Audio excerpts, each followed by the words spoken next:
네, 북한이 대남 공작기관인 225국을 위해 연수원 시설을 초호화 리조트급으로 업그레이드했다고 합니다. 김정은의 지시에 따른 것이라고 하는데요. 이에 따라서 대남 간첩의 실체에 대해서 또다시 관심이 쏠리고 있습니다.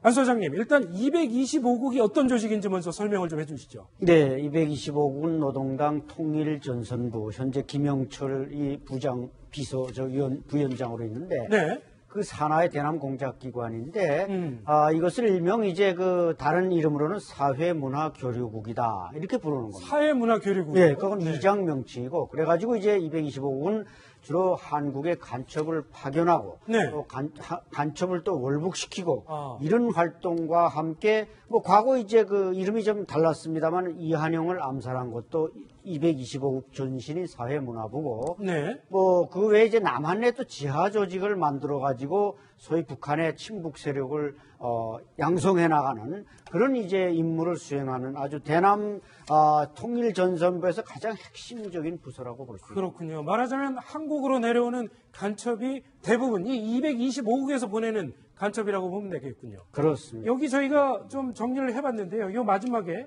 2006년에 있었던 1심의 지하당 사건이었죠. 그죠? 그 다음에 2011년에 있었던 왕재산 간첩단 사건. 네. 역시 전부 225국이 주도한 것으로 알려져 있습니다. 맞습니다. 225국에서 한 거고, 최근 들어서는 대남 간첩의 양상이 조금씩 바뀐 게, 네. 탈북자를 활용해서 하는 간첩 침투는, 국가보위성에서 직접 하기도 하고, 그 다음에 이제 정찰청구에서도 많이 하기 때문에 꼭 225국에서 이제 대남 간첩을 주로 이렇게 한다고 생각은 안 되는데, 네. 어쨌든 간에 하여간, 이 고정 간첩이나 이런 전체적인 그 간첩을 종합적으로 총괄하는 것은 통일전선부가 맞기 때문에 네. 현재도 상당히 중요한 역할을 한다고 봐야 되겠습니다. 그렇군요.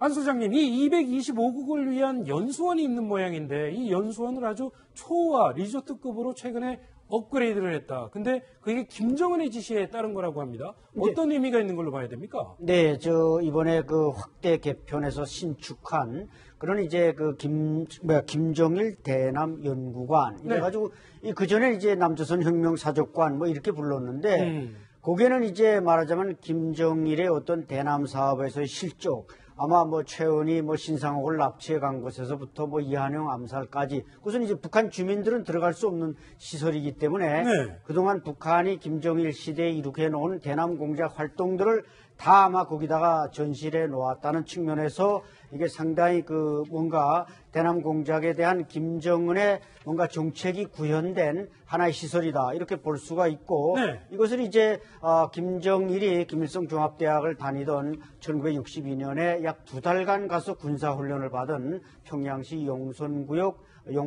운동에다 이걸 이제 만들었다는 겁니다. 그렇군요. 네, 그래가지고 그만큼 이제 이 연수원과 연구관을 이렇게 새로 신축하고 늘렸다는 것은 이 대남 공작원들의 활동 이것이 그만큼 확대되고 있다 이런 걸 암시하는 거고. 그렇겠군요. 특히 이 시설을 김정은이 지시해가지고 건설을 하는데 그 건설을 누가 했냐면은 그 전에 이제 국방위원회 설계국 마원춘 중장이 국장으로 있는 지금은 이제 국무위원회로 다시 그 설계국이 국방위원회가 없어지면서 옮겨왔습니다만은 이런 시설을 국방위원회 지금 국무위원회에서 저걸 건설했다는 자체가 비중이 크고 문제는 이제 건축 자금이 이제 500만 달러가 들어갔는데 500만 달러 하면은 상당히 큰 돈 아닙니까? 북한으로서는.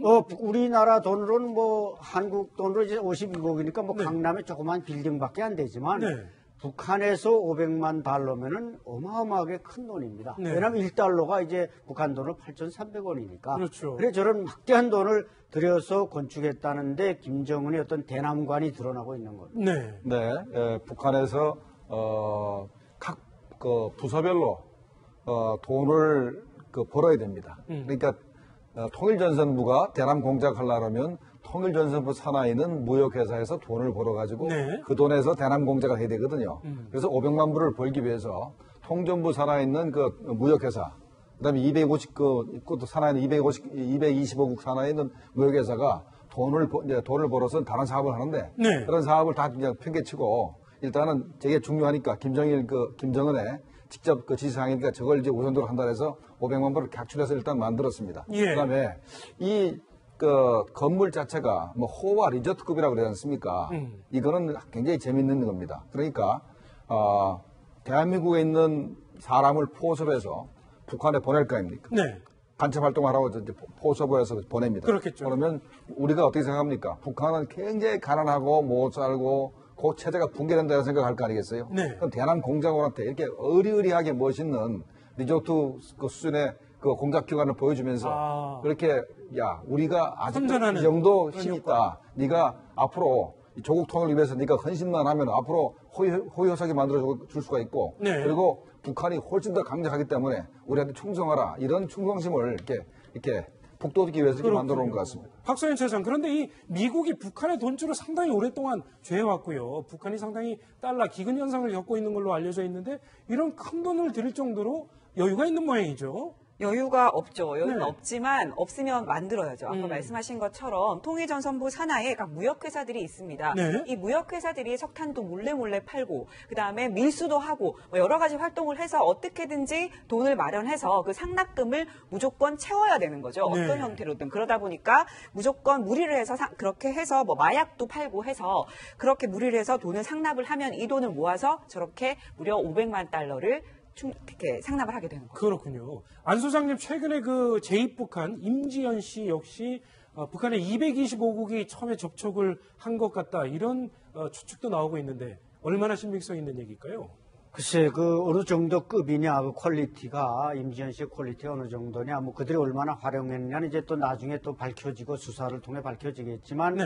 어쨌든 북한으로서는 과거 뭐 대남 공작원 하면 뭐 국제 스파이들은 뭐 비행기로도 들어오고 또 임진강으로도 내려오고 여러 가지로 내려왔지만 지금 3만 명이 넘는 탈북민 속에도 제가 볼 때는 북한이 스파이를 분명 심었을 것이다. 네. 왜냐하면 실제로 2009년에도 황장엽 비서를 암살하라 그러면서 경찰총국 소자 2명을 심어서 내려오지 않았습니까? 네. 그렇기 때문에 그렇게 뭔가 좀 자유스럽게 침투시키는 방법 외에도 사실 북한의 공작원들이 활동하기에 대한민국은 너무나 자유분방한 사회입니다. 네. 그래서 제가 볼 때는 지금 뭐 우리나라에 이렇게 통전부 225국이 컨트롤을 받는 뭐 공작원이 한 500여 명이나 된다.